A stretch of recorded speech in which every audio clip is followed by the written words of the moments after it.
আসসালামু আলাইকুম। আমি একটা বিষয় বুঝলাম না যে একটা নিউজ প্রকাশ পেলেই শিক্ষামন্ত্রী বলে যে যদি কোনো প্রমাণ পাওয়া যায় তখন ব্যবস্থা নেওয়া হবে, আবার যখন প্রমাণ পায় তখন হয়তো বা কিঞ্চিত পরিমাণে একটা ব্যবস্থা নেওয়ার চিন্তা ভাবনা করে। কিন্তু বছরের পর বছর ধরে আমরা দেখে আসছি প্রতি বছর বোর্ড পরীক্ষার খাতা দেখা শুরু হলে, কয়েকদিন আগে এসএসসি পরীক্ষা হয়েছে, ওইখানেও এরকম একটা অবস্থা যে শিক্ষক শিক্ষার্থীদেরকে দিয়ে খাতা দেখাচ্ছে, শিক্ষার্থীরা সেই খাতাগুলো দেখছে এবং টিকটকে সেই ভিডিওগুলো আপলোড করছে। সেম অবস্থা এইচএসসি 26 পরীক্ষার ক্ষেত্রে।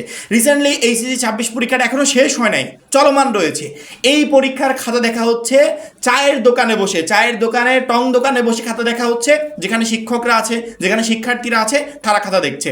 অথচ শিক্ষামন্ত্রী শুধুমাত্র বলেই যাচ্ছে যে আমরা এরকম কোনো প্রমাণ পেলে ব্যবস্থা নিব। আর কত প্রমাণ লাগবে?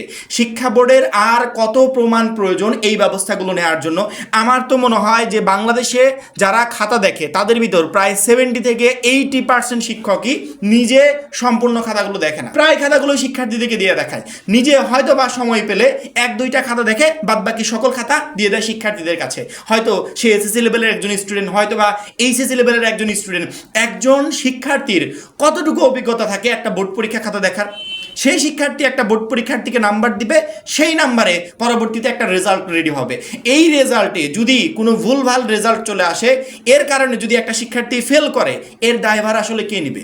প্রতি বছর যে এই যে লক্ষ লক্ষ শিক্ষার্থী ফেল যায়, অনেক শিক্ষার্থী আহাজারি করে যে আমি সকল পরীক্ষা ভালো দিলাম, একটা সাবজেক্টে আমি ফেল করেছি, কেমন একটা অবস্থা। এরকম রেজাল্ট আমরা অহরহ দেখেছি। তাহলে এই যে স্টুডেন্টরা যারা খাতা দেখে, শিক্ষকরা যারা অন্যদেরকে দিয়ে খাতা দেখায়, এই সমস্ত শিক্ষকদের কেন খাতা দেখতে দেওয়া হয়? এত ব্যস্ত শিক্ষক তো দরকার নাই। যারা এত ব্যস্ত যে 300 খাতা নিয়ে এসে বা 200 খাতা নিয়ে এসে নিজেরা দেখতে পারে না, এদের তো খাতা দেখার কোনো প্রয়োজন নাই। তারপরেও শিক্ষা বোর্ড ঠিকই প্রতি বছর এই সমস্ত শিক্ষকের হাতে খাতা তুলে দিচ্ছে। অথচ এগুলোর বিরুদ্ধে এখন পর্যন্ত কড়াকড়ি কোনো ব্যবস্থাই চালু করা হয় নাই, যার কারণে যে শিক্ষকরা আমি 300 বা 200 খাতা নিয়ে আসলাম, এই খাতাটা আমি নিজে দায়িত্ব সহকারে দেখি। একজন শিক্ষক ট্রেনিং প্রাপ্ত, একজন শিক্ষক জানে যে বোর্ড পরীক্ষার খাতা কিভাবে দেখতে হয়, একজন শিক্ষক প্রতিনিয়ত কলেজগুলোতে খাতা দেখে, সেক্ষেত্রে তার একটা অভিজ্ঞতা আছে। যখন এই শিক্ষক নিজে খাতা না দেখে একজন শিক্ষার্থীকে দিয়ে খাতা দেখাবে, তখন সেই খাতার কতটুকু সঠিক মূল্যায়ন হবে? অথচ আমরা বছরের পর বছর ঠিকই এরকম রেজাল্ট পেয়ে যাচ্ছি। আজকের নিউজটা টোটালি আমাদের কারোর জন্য কাম্য নয়। যখন একটা বোর্ড পরীক্ষার্থী, একটা এইচএসসি লেভেলের পরীক্ষার্থী এই বিষয়গুলো সামনের পর দেখবে, যেহেতু সকল নিউজ মাধ্যমে অলরেডি নিউজটা প্রকাশ হয়ে গেছে, ভিডিও দেখা যাচ্ছে, সবাই তো আই থিঙ্ক সবাই অলরেডি দেখে ফেলেছে।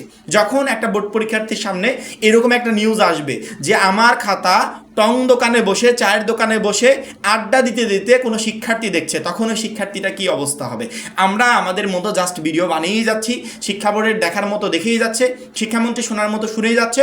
অথচ এখন পর্যন্ত এরকম কোনো ব্যবস্থা বা এরকম কোনো নিয়ম আমরা এখন পর্যন্ত দেখি নাই যে নিয়মের কারণে কোনো শিক্ষকের বিরুদ্ধে কঠোর স্টেপ নেওয়া হয়েছে, কারো বিরুদ্ধে কড়া নির্দেশনা জারি করা হয়েছে। এখন পর্যন্ত আমরা এরকম দেখি নাই। যদি একটা জায়গায় এই ভুলগুলোর কারণে কড়া নির্দেশনা জারি হয়, আমার মনে হয় টোটাল বাংলাদেশের যে সমস্ত শিক্ষকরা নিজে খাতা না দেখে শিক্ষার্থীদেরকে খাতা দেখায়, টোটাল বিষয়টা একদম সলভ হয়ে যাবে, টোটাল বিষয়টা ঠিক হয়ে যাবে। হয়তো এই ভিডিওটা সোশ্যাল মিডিয়ায় আসছে, কেউ একজন ভিডিও করে ছেড়েছে, সেই জন্য আমরা দেখতে পাচ্ছি। কিন্তু যারা ভিডিও করছে না, যে সমস্ত শিক্ষকরা অন্যদেরকে দিয়ে খাতা দেখাচ্ছে, হয়তো বা এর থেকেও নিম্ন পর্যায়ে এসে কেউ খাতা দেখছে, যারা এই বিষয়গুলো দেখছে না, যে ভিডিওগুলো আমাদের চোখের সামনে আসছে না, সেগুলোর কি হবে? আমার তো মনে হয় প্রায় শিক্ষকই এই একটা কাজই করে যে 2-4টা খাতা সময় পেলে নিজে দেখে, বাদ বাকি খাতা হয়তো বা তার সন্তানকে দিয়ে দেখাচ্ছে, তার ওয়াইফকে দিয়ে দেখাচ্ছে, হয়তো বা কোনো কলেজের স্টুডেন্টকে দিয়ে দেখাচ্ছে। প্রায়জনই হয়তো বা এরকম করে। কারণ আমাদের যখন এই শিক্ষকদের উপর থেকে বিশ্বাস উঠে যাবে, তখন আমাদেরকে কোনোভাবে বোঝানো যাবে না যে না, আমাদের খাতাগুলো সঠিক মূল্যায়ন হচ্ছে। যখন আমার রেজাল্টে আমি দেখবো যে আমার রেজাল্ট খারাপ আসছে, তখন এর দায়ভার কে নিবে? শিক্ষা বোর্ড নিবে? কোনো শিক্ষক নিবে? কোনো শিক্ষার্থী নিবে না। ওই রেজাল্ট খারাপ হলে দায়ভার শুধুমাত্র ওই শিক্ষার্থীটাকে বহন করতে হবে যে রেজাল্ট খারাপ করেছে। আমাদের বলার মতো আমরা বলছি, শিক্ষার্থীদের বলার মতো শিক্ষার্থীরা বলবে, প্রতি বছর একের পর এক এরকম হয়ে যাবে। কয়েকদিন আগে এসএসসি পরীক্ষার খাতা দেখলাম, শিক্ষার্থীদেরকে দিয়ে দেখানো হচ্ছে যারা টিকটকে ভিডিও করে ছাড়ছে।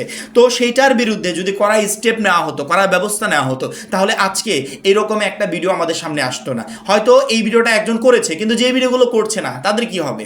সেই জায়গাগুলোর খাতা কিভাবে মূল্যায়ন করা হচ্ছে? হয়তো বা এর থেকেও জঘন্যভাবে খাতা মূল্যায়ন হচ্ছে অন্য জায়গায়, যেগুলোর খবরও আমরা পাচ্ছি না। শিক্ষা বোর্ডকে অনুরোধ করবো যে আর দেরি না করে খুব দ্রুত এর বিরুদ্ধে একটা কড়া স্টেপ নেন, যাতে সমস্ত শিক্ষকরা অ্যালার্ট হয়ে যায়, তারা এইচএসসি লেভেলের মতো একটা গুরুত্বপূর্ণ পরীক্ষার খাতা নিজেরা মূল্যায়ন করে এবং শিক্ষার্থীরা যাতে সঠিকভাবে মূল্যায়িত হয়। আমার জাস্ট শিক্ষা বোর্ডের কাছে এটাই বলার ছিল, আদার্স কিছু বলার নাই। কারণ জাস্ট আমাদের কাজ বলা, আমরা জাস্ট বলেই যাব, ব্যবস্থা নেওয়ার দায়িত্ব হচ্ছে শিক্ষা বোর্ডের। এখন শিক্ষা বোর্ড এটার বিরুদ্ধে ব্যবস্থা নেবে কিনা সেটা শিক্ষা বোর্ডের বিষয়, তবে আমরা আশা করি খুব দ্রুত এর বিরুদ্ধে একটা কড়া ব্যবস্থা নিবে এবং সারা বাংলাদেশে যে সমস্ত শিক্ষকরা খাতা দেখছে সবাই অ্যালার্ট হয়ে যাবে, যাতে প্রত্যেকটা বোর্ড পরীক্ষার্থীর খাতা একদম সঠিকভাবে মূল্যায়িত হয়। এবং শিক্ষার্থীদেরকে বলবো, তোমরাও এর বিরুদ্ধে সোচ্চার হও, এগুলো নিয়ে কথা বলো, যাতে জরুরি একটা নিয়ম তারা রেডি করে, যেই নিয়মের বিরুদ্ধে গিয়ে কোনো শিক্ষক আর কোনো শিক্ষার্থীদেরকে দিয়ে খাতা দেখাতে পারবে না। এবং অবশ্যই এই ভিডিওটাকে প্রচুর পরিমাণে শেয়ার করবে, যাতে বোর্ড অবধি এই ভিডিওটা যায়, বোর্ড আমাদের কথাগুলো অবশ্যই আমলে নেয় এবং এর উপর ডিপেন্ড করে কঠোর একটা নিয়ম জারি করে। আশা করি প্রত্যেকটা শিক্ষার্থী বুঝতে পেরেছো। এখন এই পর্যন্তই। পরবর্তী গুরুত্বপূর্ণ আপডেটের জন্য